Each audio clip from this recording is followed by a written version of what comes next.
The hands and wrists. The examination of the hands and wrists is usually performed to assess them for problems caused by arthritis. Keep in mind the general principles of joint examination. Look, feel, move, measure and compare with the other side and assess joint function. Begin as ever with the general inspection.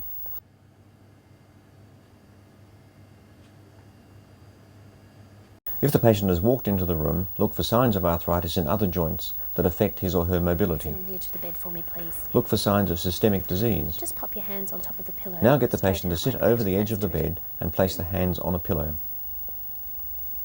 Now look in more detail at the forearms and dorsal and then palmar aspects of the hands. Take time to look at the skin and nails, and then at each of the joints in turn, at the small muscles of the hands and for scars. Note deformity of the architecture of the hands. The changes caused by rheumatoid arthritis are very characteristic.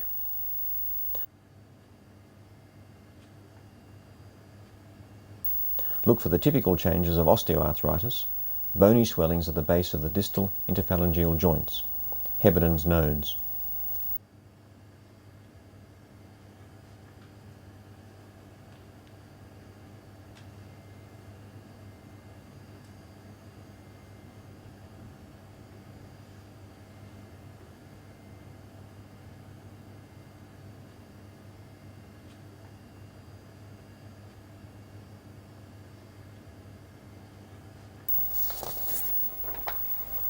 Before beginning to feel the joints, ask if they are painful or sore Do you anywhere. have any pain in your hands or your wrists? Feel the skin for the tethering that occurs in patients with scleroderma.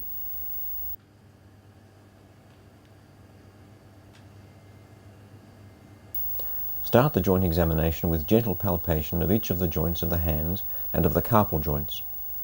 Feel for tenderness and watch the patient's face for any signs that the examination is uncomfortable.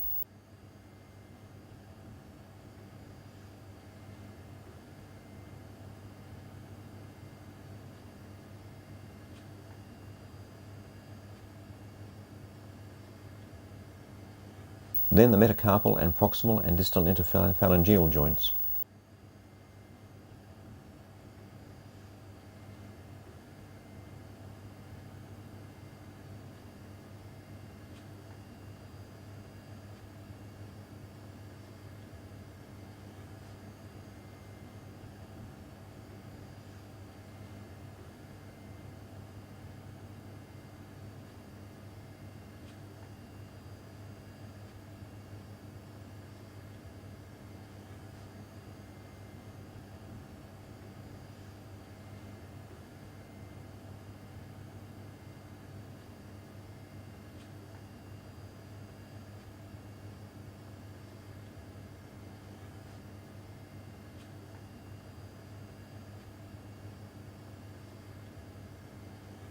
Now turn the hands over and examine the palmar surfaces.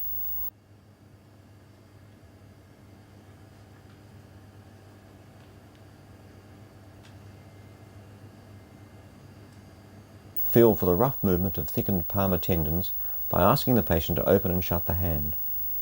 Open and close your hand for me.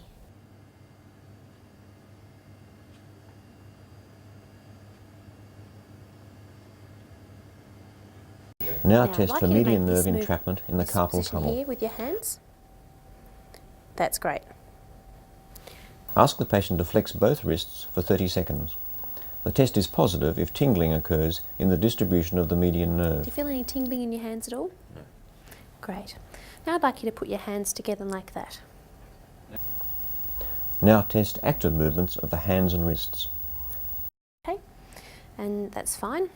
Now just First, wrist flexion and extension.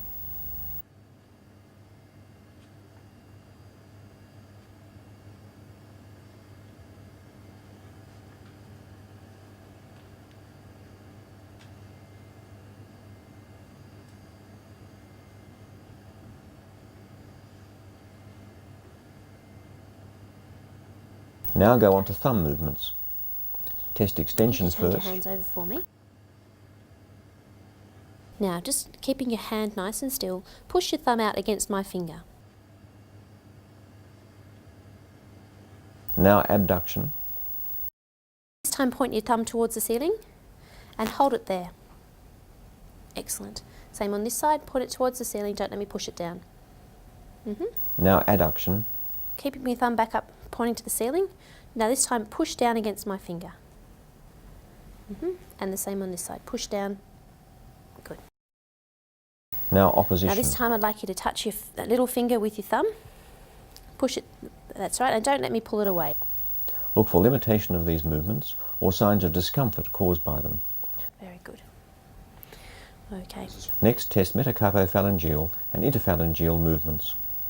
As a screening test, ask the patient to make a fist and then straighten out the fingers. Tight fist, hard as you can. Okay, and now straighten out Then test the fingers individually. If active flexion of one or more fingers seems to be reduced, test the superficialis and profunda flexor tendons. Just holding holding your fingers straight, try and bend the tip of the finger down. Hold the proximal finger joint extended and instruct the patient to bend the tip of the finger. The distal fingertip will flex if the flexor profundus is intact. And this time? Very good. Then hold the other fingers extended to inactivate the profundus and check flexion of one finger. Yep. Inability indicates the superficialis is unable to work. Now test hand function. Okay. First of all, I'd like you to grip my fingers very tightly in your hand. Grip strength is tested by getting the patient to squeeze two of the examiner's fingers. Don't let me pull them out. Very good. Okay. Key grip is the grip with which a key is held between the palps of the thumb and forefinger. Take this key in your hand that you would normally use and take as if you're going to open the door. Pretend my fingers here are the lock in the door and turn it as hard as you can. Very good. Opposition strength is where the patient opposes the thumb and individual fingers. Make this movement here and don't let me pull my fingers through. Firm as you can. The difficulty with which these can be forced apart is assessed. Finally, a practical test, such as asking the patient to undo a button or write with a pen, should be performed. Undo the button on the top of you. Examination of the joints of the hand is not complete without a search for rheumatoid nodules on the extensor surfaces of the forearms. Remember that a neurological examination of the hands for peripheral nerve abnormalities is necessary to complete the assessment.